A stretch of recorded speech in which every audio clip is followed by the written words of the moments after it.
श्री शिवाय नमस्तुभ्यम। स्वागत है आप सभी का एक बार फिर से। मेरे देवाधिदेव महादेव आप और आपके परिवार पर अपनी कृपा दृष्टि सदा सर्वदा बनाए रखें। दोस्तों, अगर आप अपनी लाइफ में नया कुछ सीखना चाहते हैं तो आप हमारे चैनल को सब्सक्राइब जरूर करिएगा।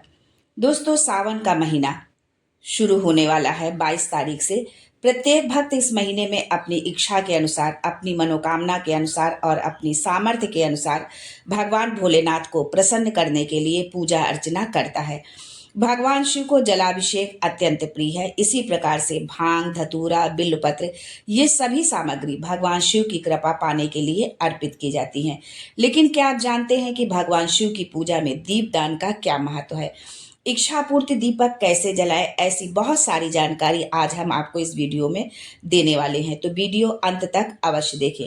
लेकिन दोस्तों, उससे पहले आपसे रिक्वेस्ट करती हूँ कि वीडियो को लाइक करिएगा, दोस्तों को शेयर कर दीजिएगा और अगर आपने अभी तक चैनल को सब्सक्राइब नहीं किया है तो चैनल को सब्सक्राइब करके बेल आइकन जरूर दबाइएगा। दोस्तों, भगवान शिव की पूजा में दीपदान का बहुत महत्व होता है। ये दीपदान आप प्रत्येक सोमवार को कर सकते हैं या फिर पूरे सावन भी आप दीपदान कर सकते हैं। दीपदान आप अपने घर में या शिव मंदिर में जाकर कर सकते हैं। मान्यता है कि सावन माह में भगवान शिव को अगर यह विशेष दीपक प्रज्वलित करते हैं तो भगवान शिव हमारी सभी मनोकामनाएं पूर्ण करते हैं। फिर वो चाहे संतान प्राप्ति हो, विवाह, नौकरी, धन, स्वास्थ्य, कोई भी मनोकामना हो, सावन समाप्त होने से पहले ही आपकी इच्छा अवश्य पूर्ण होगी।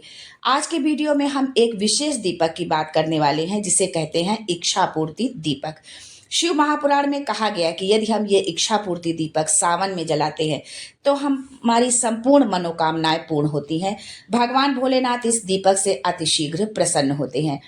आज मैं शिव पुराण में वर्णित ये अचूक उपाय आपको बताने वाली हूँ। ये उपाय पूरे सावन मास में आप किसी भी दिन कर सकते हैं या फिर सोमवार के दिन भी आप ये उपाय कर सकते हैं। दोस्तों, सावन माह जो है भगवान शिव को समर्पित होता है, इसलिए शिव को प्रसन्न करने के लिए, भगवान भोलेनाथ को प्रसन्न करने के लिए, उनकी कृपा पाने के लिए भक्त तरह तरह के उपाय करते हैं। अपने कष्टों को दूर करने के लिए, अपनी मनोकामनाएं पूर्ण करने के लिए भोले बाबा को प्रसन्न करते हैं। यदि आप पूरे सावन इसे करते हैं तो ये अति उत्तम होगा। अगर पूरे सावन आप नहीं कर सकते हैं तो किसी विशेष तिथि जैसे सोमवार के दिन, प्रदोष के दिन या मासिक शिवरात्रि पर इसे अवश्य आप प्रज्वलित करें। अमावस्या और पूर्णिमा पर भी आप इसे प्रज्वलित कर सकते हैं। शिव महापुराण में कहा गया है कि जब भी आप ये उपाय करेंगे भगवान भोलेनाथ की कृपा आपको जरूर मिलेगी। आप किसी और महीने में भी ये उपाय कर सकते हैं। सावन का महीना तो भगवान भोलेनाथ को ही समर्पित होता है।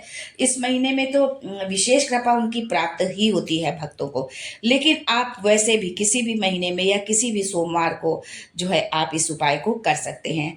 आप 40 दिन, 21 दिन का संकल्प लेकर भी ये दीपक प्रज्वलित कर सकते हैं। यदि आपकी विशेष मनोकामना है तो आप पहले संकल्प लें और उसके पश्चात जो है जितने दिन का भी आप संकल्प लेना चाहते हैं पहले संकल्प लें और उसके पश्चात फिर इस दीपक को आप प्रज्वलित करें। ये बहुत दिव्य दीपक है। इस सावन मास में आपको जरूर करना चाहिए। बहुत आसान उपाय है, बहुत आसानी से आप इसे कर सकते हैं। करना क्या है आपको ये जानने के लिए वीडियो अंत तक जरूर देखें। अब बात करते हैं उपाय के बारे में। ये उपाय आप अपनी किसी भी मनोकामना पूर्ति के लिए कर सकते हैं। संतान की आपकी मनोकामना है, धन की मनोकामना है, मतलब आप आर्थिक रूप से परेशान रहते हैं, कोई भी यदि बीमार है, काफ़ी लंबे समय से बीमार है, तो उसके शीघ्र स्वास्थ्य होने के लिए भी आप ये उपाय कर सकते हैं। आप ये उपाय अपने लिए या अपने परिवार के किसी सदस्य के लिए भी कर सकते हैं, पर जिसके लिए ये उपाय करें वो आपके अपने परिवार का हो, जैसे पति हो, पुत्र हो, भाई हो। ये उपाय आप अपनी विशेष मनोकामना पूर्ति के लिए भी कर सकते हैं। ये उपाय आप बिल्कुल निष्काम भाव से भी कर सकते हैं। केवल भगवान भोलेनाथ को प्रसन्न करने के लिए भी ये उपाय आप कर सकते हैं। जरूरी नहीं कि आपकी कोई मनोकामना हो तो ही आप इस उपाय को कर सकते हैं। भगवान भोलेनाथ की कृपा पाने के लिए और जो है मृत्यु के पश्चात मोक्ष प्राप्ति के लिए, शिव धाम पाने के लिए, जो है वैकुंठ धाम पाने के लिए भी आप इस उपाय को कर सकते हैं। तब भी आपके जीवन में जरूर परिवर्तन होगा। जब हम कोई उपाय निष्काम भाव से करते हैं तो उसका फल हमें कई गुना अधिक प्राप्त होता है। ये उपाय कोई भी कर सकता है, पुरुष भी कर सकते हैं, स्त्रियां भी कर सकती हैं और बच्चे भी कर सकते हैं। अब आगे जानते हैं कि करना क्या है आपको। एक मिट्टी का आपको दीपक लेना है, चाहे तो आप आटे का दीपक भी बना सकते हैं। इसमें 2 बत्तियां जो है क्रेस क्रॉस करके डालनी है। अब इसमें जो है इसी दीपक में एक गोल बत्ती आपको डालनी है। अब ये बन गया 5 बत्ती का दीपक। बीच में आपको एक गोल बत्ती रखनी है और ये जो है इधर उधर जो है क्रिस क्रॉस करते हुए आपको 2 बत्ती लगानी है। दोस्तों, शिव महापुराण में बताया गया है कि भगवान शिव के 5 मुख हैं। हर दिशा में, मतलब पूरब, पश्चिम, उत्तर, दक्षिण, चारों दिशाओं में उनके मुख है। और एक ऊपर की तरफ मुख है, यानी आकाश की ओर, मतलब ऊर्ध्वा मुख है जो है। इस तरह से भगवान शिव के 5 मुख बताए गए हैं। यानी इन 5 मुख के निमित्त अगर आप दीप प्रज्वलित करते हैं, मतलब हर मुख के लिए दीप प्रज्वलित किया जाता है, तो इससे आपकी हर मनोकामना पूर्ण होगी। जैसे कि पशुपति नाथ का व्रत आप करते होंगे तो उसमें 5 दीपक प्रज्वलित किए जाते हैं, यानी 5 अलग अलग दीपक प्रज्वलित किए जाते हैं। जबकि ये एक ही दीपक होता है, 4 दिशाओं की ओर 4 बत्तियां होती हैं और एक बाती ऊपर की ओर ऊर्ध्व मुख के लिए होती है। तो इस तरह से 5 बाती का आपको दीपक तैयार करना है। शुद्ध घी आपको इसमें डालना है, या तिल का तेल भी आप डाल सकते हैं, जो भी आपके पास उपलब्ध हो।